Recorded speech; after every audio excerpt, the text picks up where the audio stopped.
Shalom, chers bien-aimés dans le Seigneur, que la grâce et la paix de notre Seigneur Jésus-Christ soient avec vous.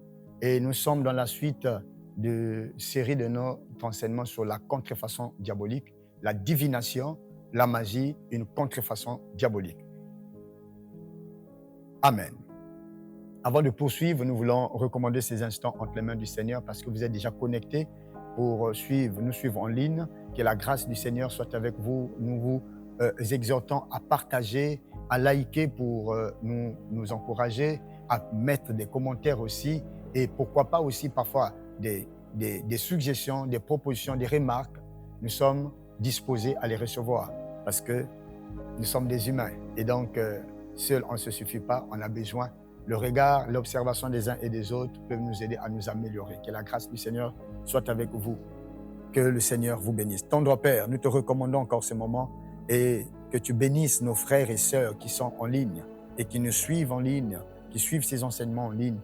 Dispose leur cœur afin que ces enseignements trouvent place dans leur cœur et apportent, Seigneur de gloire, un plus dans leur marche chrétienne et les prépare à une vie stable spirituellement et à être mature sur le plan spirituel pour ne pas se laisser tromper et être induit en erreur en ces temps de la fin. Que ta paix et ta grâce soient sur ton peuple au nom de Jésus-Christ. Amen. Que la paix du Seigneur soit avec vous. Nous sommes en train de poursuivre notre enseignement sur la magie ou la divination, une contrefaçon diabolique. Donc, autrefois, nous étions en train d'expliquer l'esprit de l'erreur, ce que l'esprit de l'erreur fait et comment est-ce qu'il opère. Parce que nous avons l'esprit de vérité et nous avons l'esprit de l'erreur. C'est ce que la Bible dit dans 1 Jean 4, verset 6. La Bible dit, je relis, « Nous sommes de Dieu. Celui qui connaît Dieu, celui qui n'est pas de Dieu ne nous écoute pas. » C'est par là que nous connaissons l'esprit de vérité et l'esprit de l'erreur. Et nous connaissons par là que dans le monde, il y a deux esprits qui opèrent. Et donc, nous avons d'un côté l'esprit de vérité qui est le Saint-Esprit et l'esprit de l'erreur qui est l'esprit de l'Antichrist ou de l'Antéchrist ou l'Antichrist. Et donc, vous devez savoir, lorsque vous êtes dans le champ de Dieu, vous travaillez dans le ministère, vous devez veiller parce que deux esprits opèrent. Si ce n'est pas le Saint-Esprit, l'Esprit de Dieu qui opère en vous, qui travaille en vous, sachez-le que c'est l'esprit de l'erreur qui vous trompe et qui vous induit en erreur et qui vous met en erreur, puisqu'on l'appelle l'esprit de l'erreur. Et donc, nous avions dit, autrefois, le dernier point que nous avons cité, nous avons dit que l'esprit de l'erreur opère dans différentes disciplines de l'occultisme. L'occultisme, ce sont des arts mystiques, des choses cachées, des arts occultes cachés que les satanistes, les féticheurs, les magiciens, les occultistes, les faux prophètes utilisent. Il y a beaucoup de disciplines. J'en connais pas assez parce que je ne suis pas du domaine, parce que s'il y en a de ceux qui ont pratiqué les arts occultes, qui ont fait de la magie, qui connaissent assez. Vous avez assez de témoignages sur tous les serviteurs de Dieu aujourd'hui qui sont devenus des serviteurs de Dieu, qui autrefois hier étaient au service de l'ennemi et qui ont pratiqué les arts occultes, qui ont pratiqué l'occultisme, qui ont pratiqué de la magie, qui ont pratiqué le fétichisme, le maraboutage, ainsi de suite. Et donc, leur témoignage nous édifie et nous ouvre davantage les yeux à connaître le monde spirituel, le monde des esprits. Donc, bien-aimés, nous voulons connaître maintenant les différentes disciplines dans lesquelles opère la divination. Premièrement, nous allons dire, c'est quoi la divination? La divination ou deviner, c'est l'art de prédire l'avenir par des pronostics, la cartomancie, la chiromancie, la nécromancie, l'astrologie, l'augure, le dzéké, les enchantements, les invocations des esprits, des morts, des esprits des ancêtres. Il y a tellement, la matière est assez abondante et donc nous n'allons pas tout circonscrire. Nous avons circonscrit quelques disciplines seulement de la divination ou de la magie et pour essayer de montrer au peuple de Dieu comment est-ce que l'esprit de l'erreur opère dans ces disciplines. Et beaucoup de ceux qui sont au service de l'ennemi, qui se sont infiltrés dans l'Église, opèrent au travers de ces disciplines. Et parfois, nous nous ne le savons pas. Et donc, nous comprenons par là que nous, les enfants de Dieu, nous devons veiller. Veiller parce que ce n'est pas seulement le Saint-Esprit qui est à l'œuvre dans le monde, il y a aussi l'esprit de l'erreur, l'esprit de l'Antichrist. Amen. Et donc, nous voulons définir les quelques disciplines occultes que nous avons circonscrites pour édifier le peuple de Dieu. Nous avons, premièrement, la cartomancie. Vous allez constater que la cartomancie fait partie aussi de la divination. La cartomancie, c'est l'art de dire les choses à travers les jeux de cartes.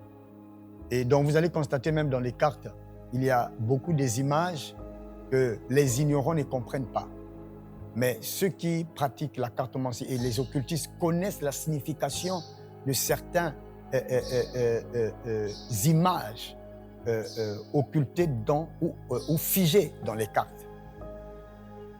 Vous allez constater celui qu'on appelle joker. Vous voyez l'image d'un joker. Vous voyez les images qui sont dans les lettres K, Q, J. Et c'est les ignorants qui ne connaissent pas la signification de toutes ces images-là.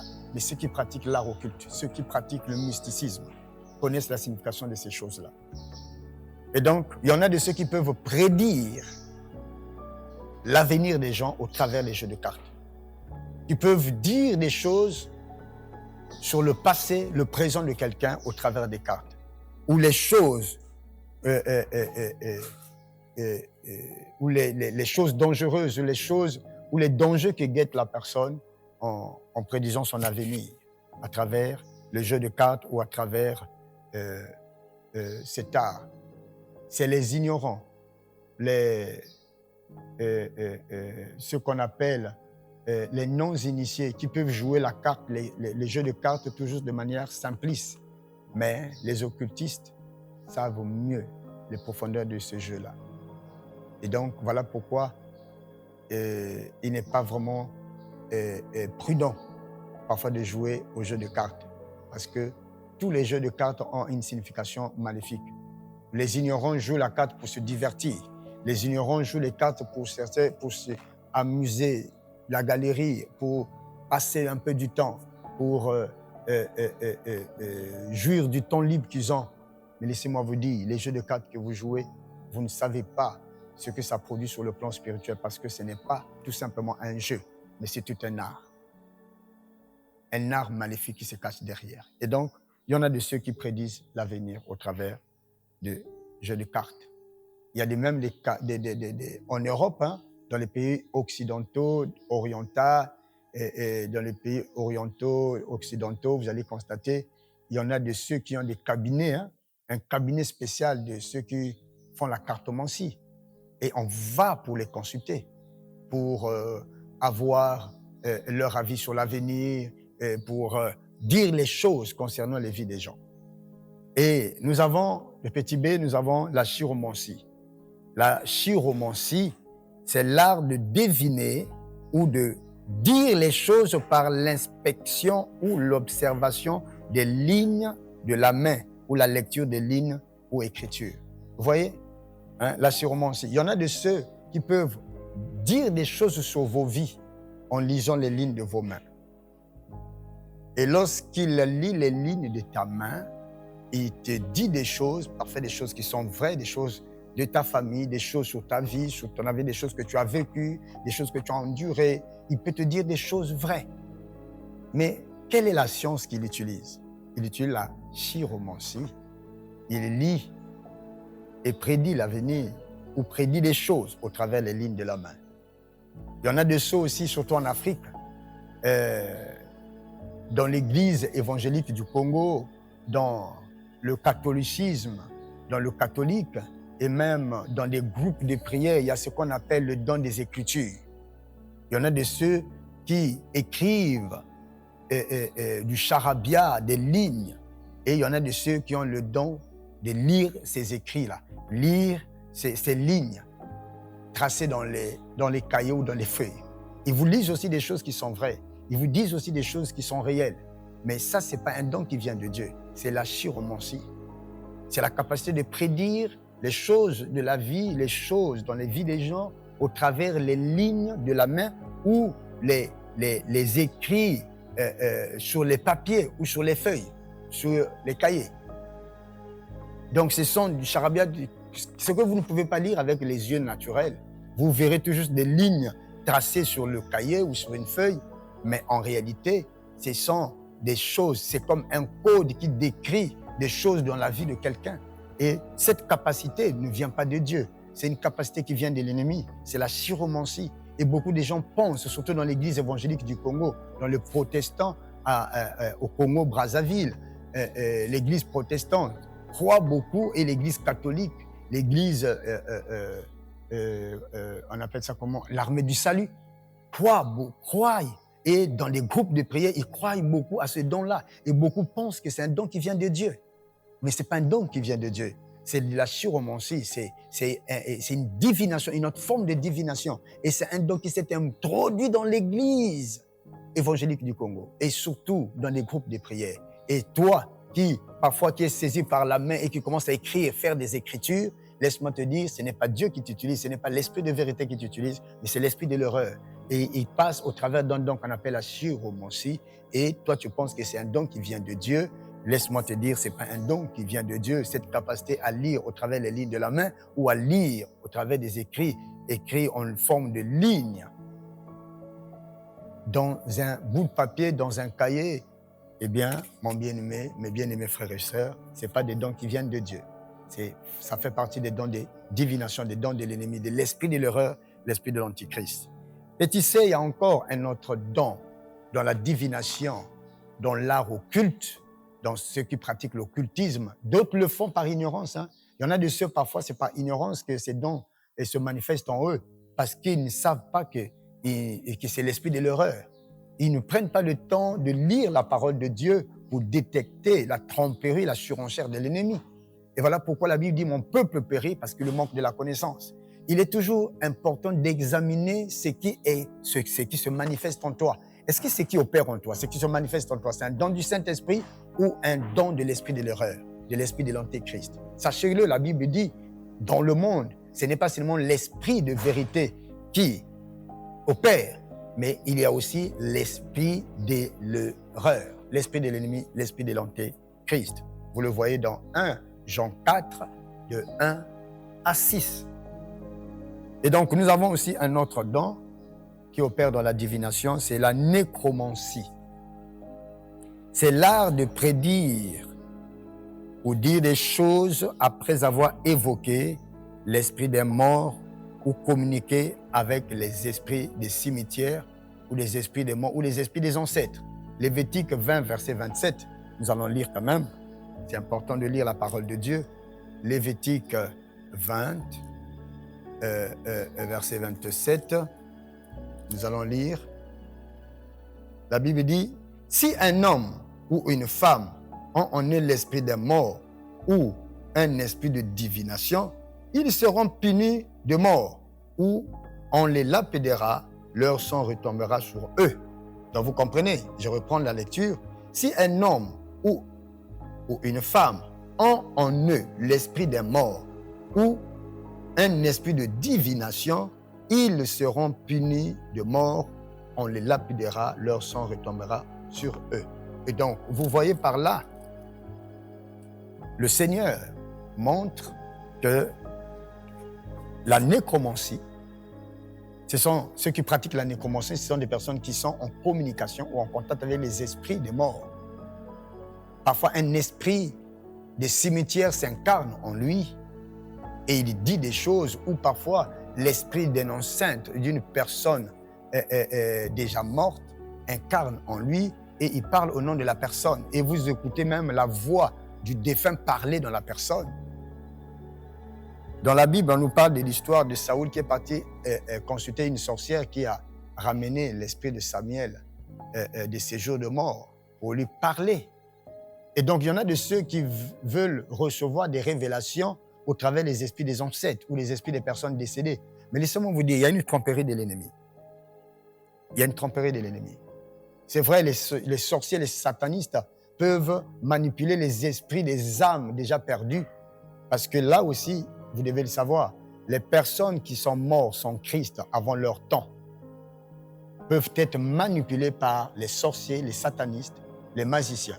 Leur esprit est à la merci de l'ennemi parce que ce sont des esprits errants. Ils sont morts avant leur temps. Ils sont soit vendus dans le monde des esprits pour être esclaves. Ils sont vendus pour travailler dans le monde des esprits en faveur de la personne qui l'a sacrifié ou travailler, enrôler dans l'armée de l'ennemi pour servir pour la cause du diable. Et donc, tout dépend des circonstances où cette personne est morte. Et l'esprit de cette personne est encore errant, j'allais dire. Donc, il est important de comprendre cela. Et les satanistes, les sorciers peuvent manipuler. Et ce qui s'est passé dans le livre de Samuel, où Saoul est parti consulter la sorcière pour faire monter l'esprit de Saoul. Et laissez-moi vous dire, les puissances des ténèbres, le diable, la Bible l'appelle un menteur. N'oubliez pas, c'est l'esprit de l'erreur. Ils sont capables d'imiter. Les démons sont capables de prendre le visage d'un homme, d'une personne décédée et se révéler à vous. Les démons sont capables de s'incarner et de prendre l'image, le visage de quelqu'un pour se révéler à vous. Et vous allez penser que c'est la personne décédée qui est venue, mais en réalité, c'est un démon qui s'est incarné ou qui s'est manifesté ou s'est révélé. Donc, ce sont des personnes qui sont en contact avec les esprits de mort ou les esprits des cimetières, qui leur donnent des informations sur les vies des gens. Et ce sont des personnes, il y a beaucoup des artistes, il y a beaucoup de personnes dans le monde qui pratiquent la nécromancie, des musiciens, des acteurs de cinéma, des acteurs de théâtre, et pour avoir de la puissance, pour avoir l'onction, tout cela, c'est l'esprit de l'erreur. Et donc, ce sont des choses que Dieu interdit. La nécromancie, ce sont des personnes, même une personne qui fait des rapports sexuels avec un cadavre, c'est la nécromancie qu'il pratique. Pour avoir la puissance, pour avoir l'onction, pour avoir des révélations. Il y en a de ceux, les prophètes, pour avoir une certaine puissance, une certaine onction, on leur dit de coucher avec des personnes décédées. Ils vont à la morgue, ils payent de l'argent et ils font des trafics et des transactions avec des gens. Ou parfois, il va au cimetière, il fait des incantations et il ramène le corps de quelqu'un qui est mort il y a 1, 2 jours, 3 jours, il couche avec. Et donc, chers bien-aimés, peu importe la forme que cette pratique prend, mais la Bible condamne la nécromancie, d'être en communication avec des esprits de mort ou être habité par un esprit de mort, un esprit de cimetière. Ce sont des choses que les enfants de Dieu doivent savoir, doivent apprendre et pour se débarrasser et pour discerner l'esprit de l'erreur. Je vais prendre un exemple, mes bien-aimés, dans les veillées mortuaires, dans le lieu de veillée. Combien de personnes tombent en transe et la personne parle au nom de la personne décédée? Et il a dit, laissez ses enfants. Il a dit ceci, que l'héritage qu'il a laissé, c'est pour sa femme, pour ses enfants. Il a dit que celui qui touchera ses enfants verra ce qu'il fera. Il a dit, mais cette personne-là, qui est tombée en transe-là, parle au nom de qui? Il parle au nom de la personne décédée. Il parle au nom de l'esprit de mort. Et ça, les esprits nécromantiques utilisent beaucoup de femmes, surtout beaucoup de femmes. Et lorsque tu sens qu'il y a une force qui veut t'agiter dans le milieu de veillée, ma sœur, renonce à ça et prends autorité, chasse cet esprit. Car les sorciers manipulent ce genre de choses, les satanistes, ainsi que les magiciens et les démons font beaucoup de manipulations dans ce genre de choses. Donc, lorsque tu es dans une veillée mortuaire, tu es parti assister, tu vois comme une force chercher à t'agiter pour parler au nom du mort ou de la personne décédée, renonce à cet esprit, chasse. Ce sont des manipulations maléfiques. Chers bien-aimés, la nécromancie, pour être en contact, invoquer les esprits des ancêtres, parler au nom des esprits des ancêtres, c'est un péché, c'est une abomination devant Dieu. Nous devons à cet effet renoncer à ces pratiques parce que Dieu ne se réjouit pas. La Bible dit, n'imitez pas les pratiques des nations, n'imitez pas les pratiques de ces nations-là. Car combien de ceux qui sont des enfants de Dieu vont chez ces personnes-là pour chercher à avoir des informations ou des révélations? La Bible dit, n'imitez pas la pratique de ces nations. Bien-aimés, que la grâce du Seigneur soit avec vous. Nous sommes toujours dans notre série d'enseignements et nous allons continuer dans la suite. Que le Seigneur vous donne la capacité à discerner parce que nous sommes dans un monde où l'esprit de l'erreur opère plus. Le Saint-Esprit opère rien qu'avec les enfants de Dieu, les enfants de la lumière. Mais l'esprit de l'erreur travaille aussi, même avec les enfants de Dieu qui sont des chrétiens charnels, qui sont des chrétiens qui ont des portes ouvertes et l'esprit de l'erreur parfois entre pour chercher à les induire en erreur. Que la grâce de Dieu soit avec vous. Demandez le discernement des esprits et Dieu vous aidera à les détecter. Que Dieu vous bénisse. Amen.